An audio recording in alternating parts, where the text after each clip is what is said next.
There are times in anyone's life where they feel self-pity, they feel that the world's against them for whatever reason, and it's making sure that you don't stay in those moments. Yay, we made it! The conference, it's working with people, it's supporting people to come together. Because when people come together, that's when all the excitement happens. That's when change happens, that's when people are supported. Just seeing Parker with that group last night, and they was having a ball, so... And one of the guys said, oh, yeah, he's with his Acon crew, so... Like, yeah, he's found his people. He's found his people.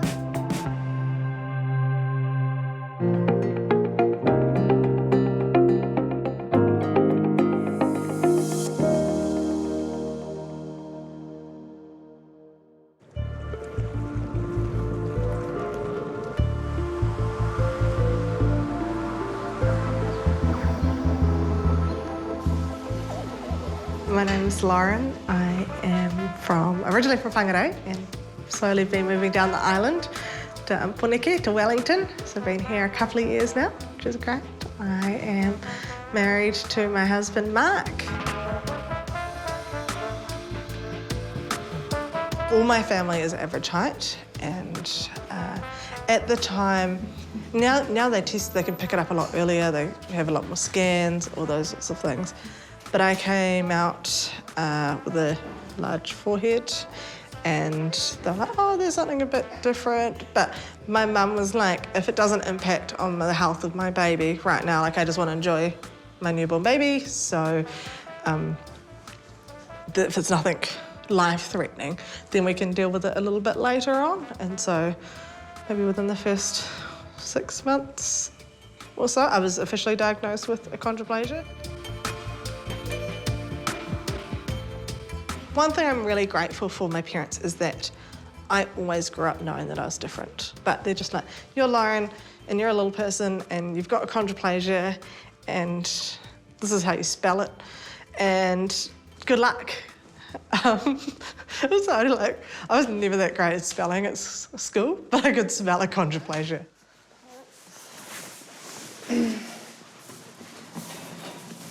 And I'm just going to quickly put Jerry here.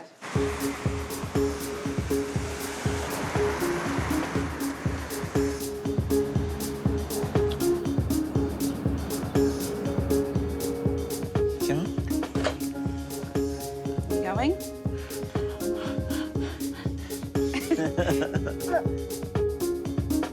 My name's Kendall Tuilagi, and I'm born and bred Southlander. And this is Pali. My name's Pale Tuilagi, and I was born in Samoa. And, I moved over here when I was 7, and I've been over here since, so... Quick. Wow. With the characteristics of achondroplasia, for Parker, his head is bigger than someone his age without achondroplasia. His long bones in his arms are shorter, so this shoulder to his elbow is shorter, his thigh bone is shorter, and his hands are gorgeous little starfish hands, which I love. So you can see here, his hands don't go together like ours. They kind of spread out like a starfish. They call them, I think the medical term is trident hands. You really like those biscuits, don't you? I might have to get some more.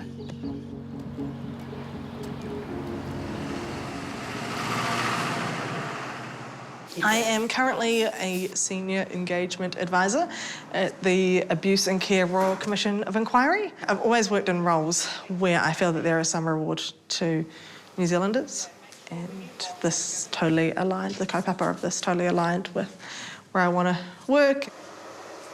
I just love working with people. I love being around people, and it's even, you know, the conference. It's working with people. It's supporting people to come together, and because when people come together, that's when all the excitement happens. That's when all the that's when change happens. That's when people are supported. Yeah, no, that looks heaps better. There we go. Yeah. Always love working with people, and if it's something that makes a difference, then yeah, can't say no to it. Thank you. See you. Bye. Bye. Yeah. Then one day I was just like, no, everything's gone. Yeah, I like that one.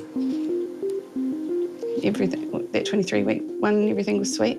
But I do remember in the very first scan, we had the dating scan, which must have been this one. She did say he had a big head. Yeah. And I was just like, oh, poor me. Like, that's gonna be hard. He was gonna be so cute. He said it could be dwarfism, it could be Down syndrome, it could be a mixture. He didn't know. We got sent to Christchurch. They originally weren't gonna send us there. They were like, oh, we'll just discuss it up here. Because by that stage, I was 38 weeks. I was nude. But yeah, and then they set us in a room for about an hour, and then they came in and set us down and kind of like, do you know why you're here? And do you understand anything about this? And we were still kind of like, not really. Like, I guess we knew what we'd sort of researched ourselves, but it was all still just guessing.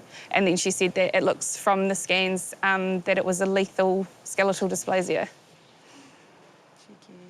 Yeah, they just said from what they saw on the scan, his rib cage wasn't big enough to house his lungs, pretty much. Yeah. But he survived. But yeah, from there we had to go. They said his best chance of survival would be to have him in Dunedin with a specialist team there, because he was breech as well, so I had to have C-section. Hello, Papa. Good morning. Hi. What you doing? Did you have a nice big sleep? Hey? Did you have a nice big sleep? Like his lungs weren't developed properly, so pretty much as soon as he was born, he wasn't going to be able to breathe on his own. And it was a minute 47 or something for him to start breathing, but it felt like about half an hour. But yeah, once we heard that screaming anyways. Yeah, so he had his own team in the theatre, and they just took him straight away, did what they needed to do, and then the doctor came over and he grabbed my arm and he said, he's fine, he's okay, he's going to be okay, he's a little person and he's going to be fine.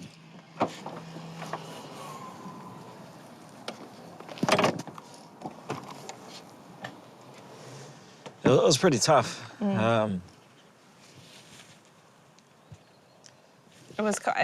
It's kind of like, thinking back now, it's kind of just like a blur.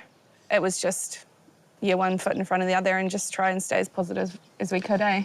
That sort of got us through, was just pretty much just staying positive. Pretty comfortable there. He's doing the thumb thing. What surprised me most, probably just seeing like each week's in that, like I said earlier on, he's getting better and better in that, so just the wee changes and stuff like that, so. Gonna roll the ball. Which is good. Ready? And throw. Yeah.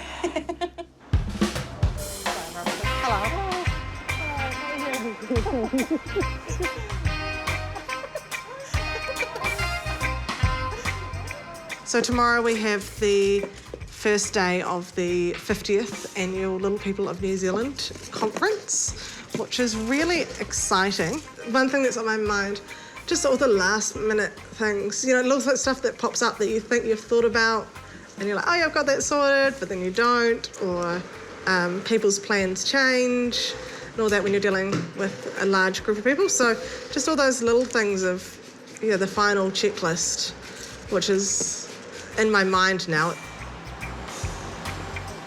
Went to the first conference in 1992 when I was 1 in New Plymouth, and my parents just absorbed so much. You know, they were watching everyone, they were talking to parents. I'm sure, I think Katrina was there, so I'm sure they would have been talking to, you know, Katrina's parents about raising a girl and what they need to be mindful of, what they, you know, how to support them but not wrap them in cotton wool, all those sorts of things. So it was, yeah, it's been such a phenomenal organisation for my whole family, the support that it's given. I quite like that one.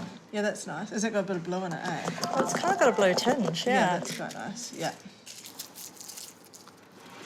My name's Katrina, and my husband's a little person as well, and he's Canadian. We won't hold that against him. And yes, and we have 3 children, and so the 2 eldest have achondroplasia. And my dear youngest, who is 6, is average height and nearly as tall as me. So that in itself is a new kind of thing to pioneer. and I'm the president of LPNZ. So I have been since last year, so I've just done my first term. And along with Lauren as well, we have been coordinating this year's 50th conference.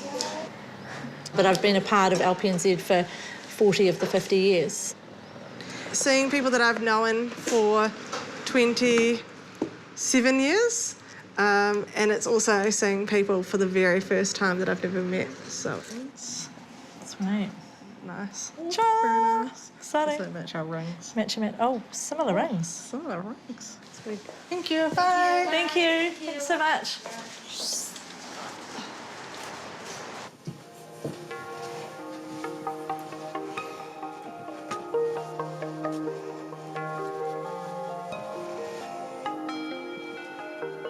We are going to the 50th anniversary for the LPNZ conference in Wellington. So, the Little People of New Zealand conference that we've been members of since Parker was about 4 months old, I think. For us, it's all about education. As I said before, Parker's the youngest one going, so there's nothing really that we can't learn off someone or some family there, because they've all been, we're Parker's age now, so yeah, whether it's where to shop for clothes, what to do if, you know, if they've had the same surgery we're waiting on, just getting all the education and finding out. So normally it's 1 in 45,000, or they say 27 to 45,000 chance of having a baby with dwarfism. But because Parker's our first, our chances are 1 in 200. So next time we have a baby, there's a 1 in 200 chance of having a baby with achondroplasia. Yes, we definitely want to add to the family. Yeah, Parker would be an amazing big brother, big little brother. Yeah, not too sure when, but all in good time. Yeah, definitely. And the geneticist actually said, you know, does that worry you? Are you nervous? Like, does that scare you? And we both said no. Like, Parker's all we know, we love him, and we're equipped for a little person.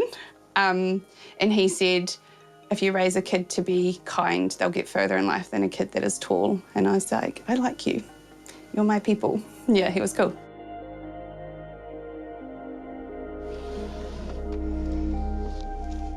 Lauren's amazing. I feel like I know Lauren already. So I've been speaking with her. She's actually organising a huge part of the conference this year. I have spoken to her on the phone multiple times and on Facebook, so I feel like she's a friend already, so I can't wait to meet her.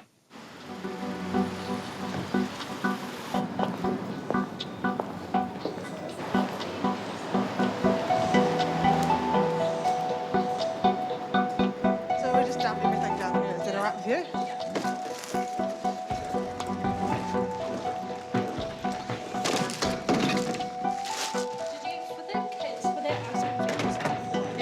Katrina and I are quite tall for a lot of little people. I know that might sound surprising.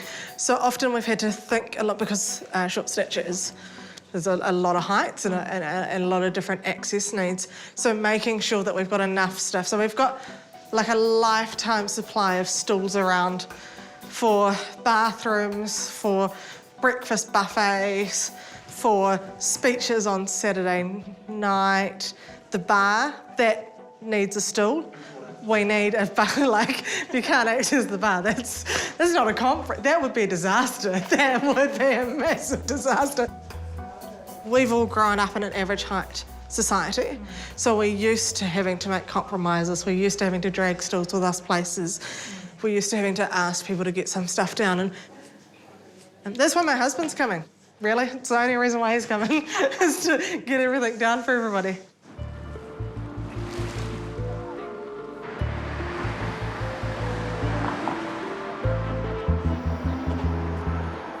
So I met Mark when we were at university, probably about maybe 6 years ago now. And we were both in the student union together. My son, my son. I do tell people that I only married him for his height.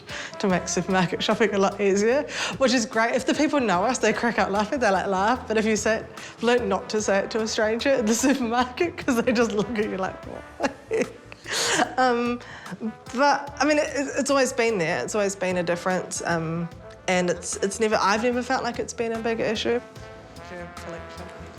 Because he just knows that the way I'm looking or the way I'm thinking or the way I've responded to something that I do want help, or equally is picking up when I don't want help. And that's probably a huge thing in the relationship, because you don't want to always feel like they're always on, they're always thinking, oh, how do I help them? Do I need to help them? Because then you kind of get that burden feeling, I think. And as he's started to pick up when I'm comfortable, when I'm not comfortable in situations. And it's not just around height things, it's around people's attitudes, it's around people's responses, all that sort of stuff. So as that relationship grows and you get to know each other so incredibly well, that everything's just so much more natural.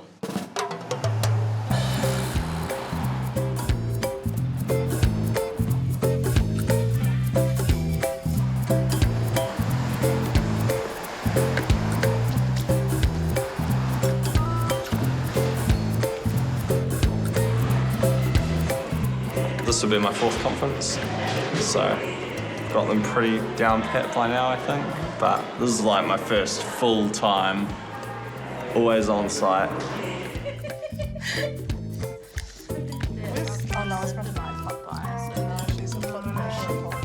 I enjoy working for him, especially putting up things like this.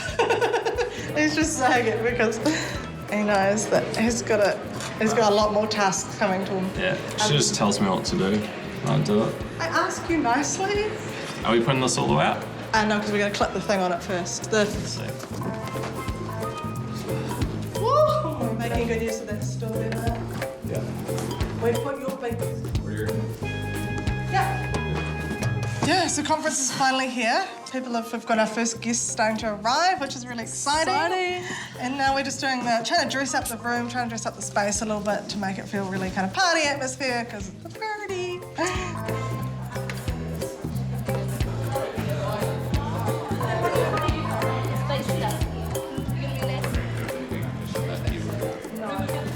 So it's a little bit overwhelming at times because it's 50 years of an organisation that's been run on volunteers. I kind of say that it's an organisation that's been run on the smell of barbecue fundraisers at Bunnings.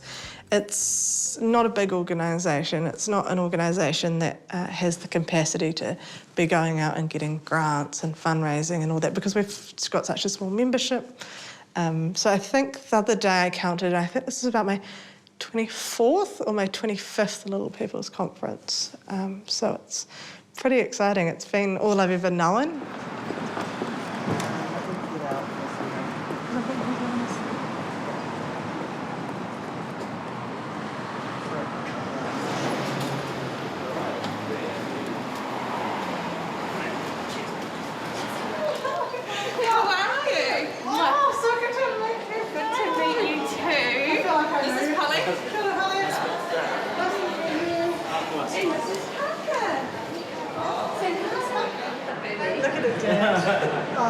High fives all round. How was your flight? All good?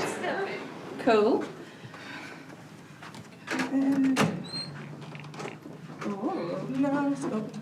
Mate, I don't have my driver's license, so I should be sure. I'm good. We're good. He's good. I'm in love. He's my child. He's definitely mine. We look the same. We could be definitely. I could claim him. Gets his good looks. It's the Acon good looks anyway. Hey, so first conference. As soon as I saw Kendall, I was like, ah! You know, I rang her on the way then. I was like, where are you? I miss you. And I was like, I don't actually know you, but I miss you, like that. Because we just seemed to hit her off straight away on the phone and all that. Got one hand. Oh, sorry, was that it? Yeah, I feel like I've known her for years. She's done such an amazing job organising all this. And Parker took to her like a duck to water, didn't you? They click straight away. Yeah. It was like they'd met before. Yeah. You agree? Yeah. Good boy. Come on.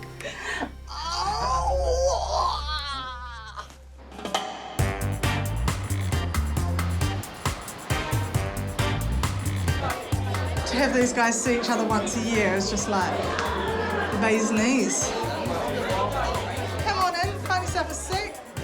Oh, they've saved you a seat. Look at that. But thank you all for coming. Yay, we made it. 50 years!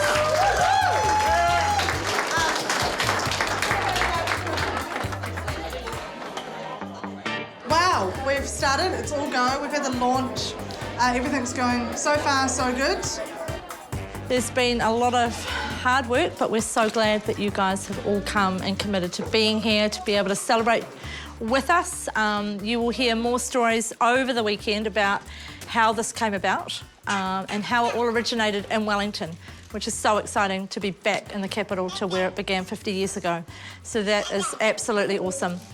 I just encourage you guys to make the most of connecting with past friendships, new friendships, and also meeting people you may not know as well as what you thought you did. I'm just literally propping myself up against this wall right now as I stop. But no, really good, awesome.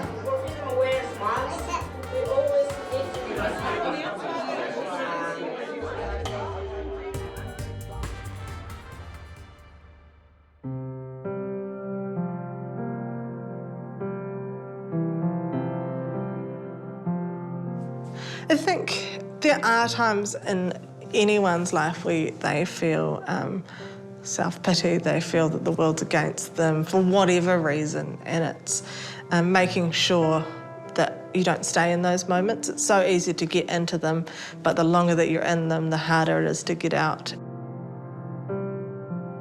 Yes, you can have bad days. And also it's okay to have bad days. Like, it's okay where you're like, far out, this just sucks. Like, you know, like I want to be different, or I just want to go to the supermarket and I don't want anyone to stare at me, or I just want to, you know, not have days where I think if I'm applying for a job, do I highlight that I'm a little person or do I not? You know, like, and it's okay to have those moments, I think, but it's just making sure that you don't kind of wallow in them, because that just holds you back so much. And because my parents have always pushed us. And Mark now, he pushes me as well, you know, expects the best out of me.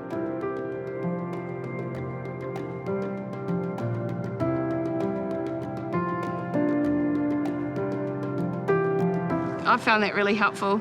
Hey. Yeah, it has been pretty helpful, because like I said before, you know, everybody's been welcoming, and it just makes it easier. So there's another family here with a wee boy who's 4, and he's had the surgery that Parker's we're waiting on Parker to have. So I've talked to her briefly about it, but yeah, I'll be definitely asking her a few questions of what we need to be doing for prep and what to expect and stuff.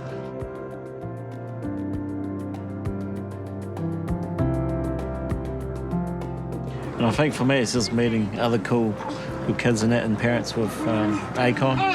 So that's pretty much what I'm looking forward to. Just seeing Parker with that group last night, and they was having a ball. So Yeah, he was, eh? And one of the guys said, "Oh yeah, he's with his ACON crew." So like, Yeah, he's found his people. He's found his people.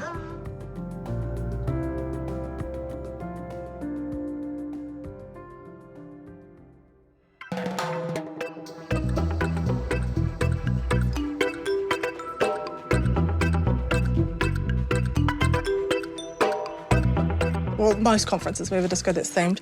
And I thought superheroes is something that people can get involved in to whatever level. Like, if they want to get all into it and do the full costume, then that's great. But if they just want to chuck on a cape, then that's also cool.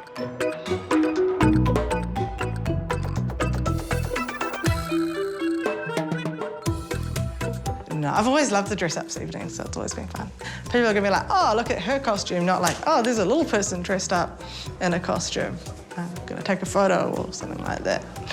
So you can just, feel confident to dress up and know that you're with your peers.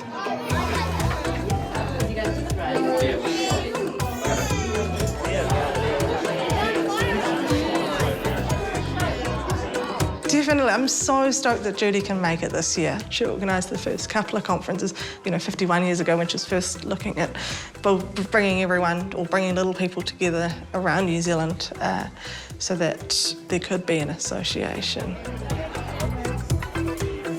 This is going to be our biggest conference in a while. I think we're looking at about 70 to 80 little people on site throughout the weekend, and it's growing, so hopefully she can sit back and be like, wow. And I just hope that we've done her proud. I hope that this weekend she's like, yeah, this is what I imagined in 50 years.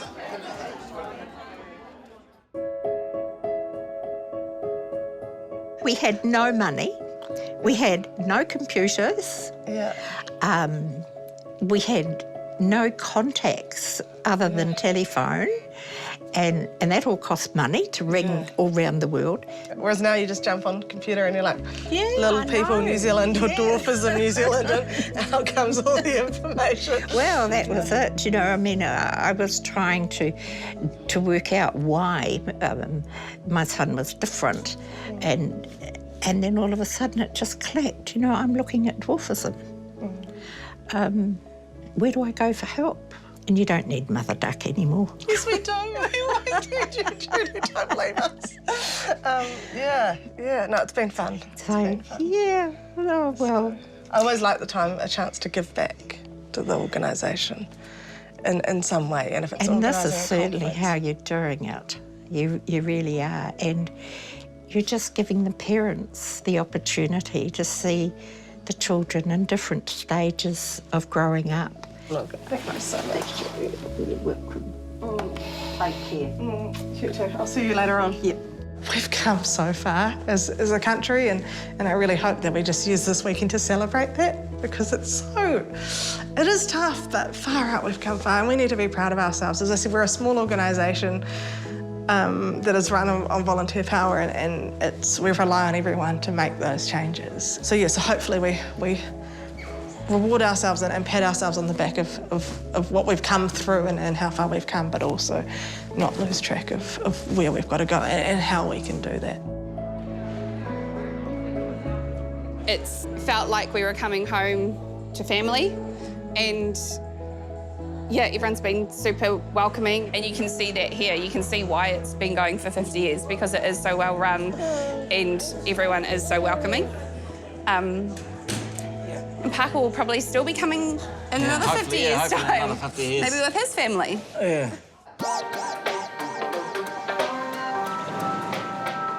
I'm just really proud that LPNZ has come together and given the celebration that 50 years deserves, and it's a really special birthday.